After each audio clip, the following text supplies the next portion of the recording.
Rudsac a démarré un petit atelier, 2 machines de coudre avec 4 employés, 1994. Moi-même faire la vente et création. Et après quelques années, aujourd'hui, on est autour de 160 employés.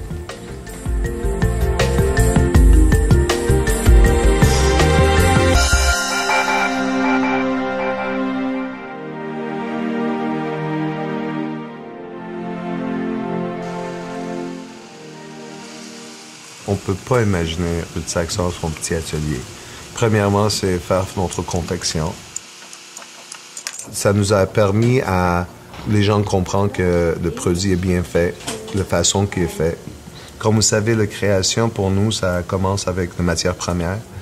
Le cuir, que c'est mon amour, puis j'adore cette matière-là. Il y a beaucoup d'imagination dans le cuir. On peut faire des ceintures, mais on ne peut pas imaginer qu'on peut faire des chapeaux ou des porte-monnaies.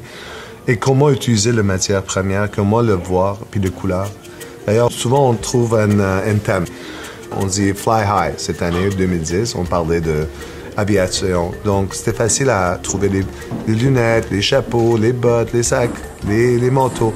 Mais on le convertit à un produit Rudsac.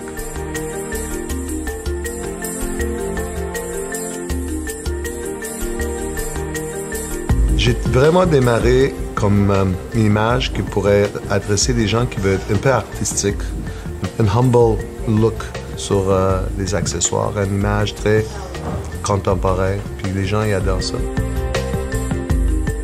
Puis le produit, il reste quelques années classiques, c'est pour ça que le nom Timeless, ça sort beaucoup. James Dean, dans l'époque, c'était James Dean, Motorcycle Jackets, comme Sex and the Pistols, c'est encore Motorcycle Jacket, ça n'a pas changé. Le focus dans ce moment, c'est le détail. Chaque année, on réalise le produit encore mieux. On peut comprendre l'idée, les marques, les prix, les clients. Si on fait des chaussures, on ne va pas faire 1000 styles, on va en faire une douzaine, puis je pense que ça s'adresse à tous les besoins. Les sacs, la même chose, les manteaux. C'est très focus. Je pense aussi le mélange de matières qu'on a fait sur le manteau, les petits détails. Vous allez voir qu'il y a beaucoup de petits artisanats qui est dessus, que ça donne une richesse. Puis aujourd'hui, les consommateurs, j'ai toujours dit, ils sont beaucoup plus knowledgeable, ils savent beaucoup plus qu'avant. On peut avoir un meilleur vendeur, puis dans le magasin, il peut avoir juste un. Ils vont le trouver sans en avoir 1000 de chaque. Je crois que on les a bien éduqués, puis ils nous ont bien éduqués. Je suis fier de ça.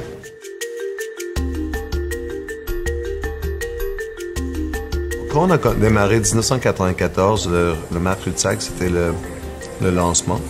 On a eu énormément de demandes avec des acheteurs qu'on dit « Est-ce que vous voulez faire Rudsac pour X ou Rudsac pour C ?» On a commencé avec ça. Puis on a trouvé une division qui peut faire aussi on appelle ça du private label.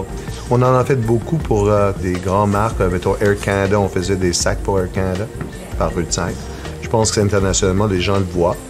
Puis ils disent, sont qui ces gens-là, Rudsac? On a eu des approches des gens en Londres qui disaient qu'on va avoir votre produit dans nos magasins ou est-ce que vous êtes capable de faire ci ou ça pour nous? On apprend énormément.